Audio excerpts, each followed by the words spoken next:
Inferiority complex superiority complex ಅಂತ ಇದೆಯಲ್ಲ, ಅದ್ರ ಬಗ್ಗೆ ನಮ್ಗೆ ಅರ್ಥ ಆಗ್ಬಿಡುತ್ತೆ ಅವಾಗ. ಇನ್ಫೀರಿಯಾರಿಟಿ ಸುಪೀರಿಯಾರಿಟಿ ಅಂತ ಇಲ್ವೇ ಇಲ್ಲ, ಇದೇ ಮೂಲತಃ ನಮ್ಮನ್ನು ಕೆಡಿಸೋದು. ಕಾಂಪ್ಲೆಕ್ಸ್ ಬರೋದು ಈಗೋಯಿಂದಾನೆ. ಯಾವಾಗ ನಮಗೆ ಸುಪೀರಿಯರ್ ಕಾಂಪ್ಲೆಕ್ಸ್ ಬರುತ್ತೆ, ಇಮ್ಮಿಡಿಯೇಟ್ ಆಗಿ ತಿಳ್ಕೊಬೇಕು, ವೆರಿ ಡೇಂಜರಸ್ ಇದು. ನಮ್ಮ ಒಳಗಡೆ ಇನ್ಫೀರಿಯಾರಿಟಿ ಇರುತ್ತೆ, ಒಳಗಡೆ ನಮಗೆ ಲೋನ್ಲಿ ಫೀಲಿಂಗ್ ಇರುತ್ತೆ, ಇನ್ಸೆಕ್ಯೂರಿಟಿ ಇರುತ್ತೆ, ಭಯ ಇರುತ್ತೆ, ಏನೋ ಆತಂಕ ಇರುತ್ತೆ.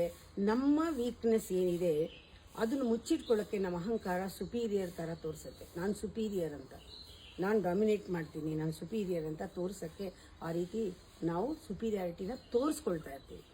ಇನ್ಫೀರಿಯರ್ ಅಂತ ಅನಿಸಿಕೆನೂ ತಪ್ಪು ಇಲ್ಲ, ಸುಳ್ಳು.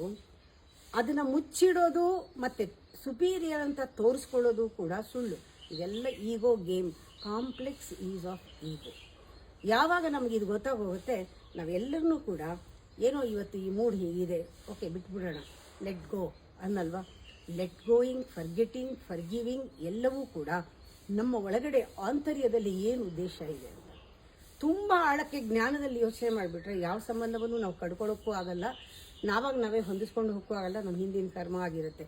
ಅದು ಗೊತ್ತಾಗ್ಬಿಟ್ರೆ ಬೇರೆದೇ ಈಕ್ವೇಷನ್.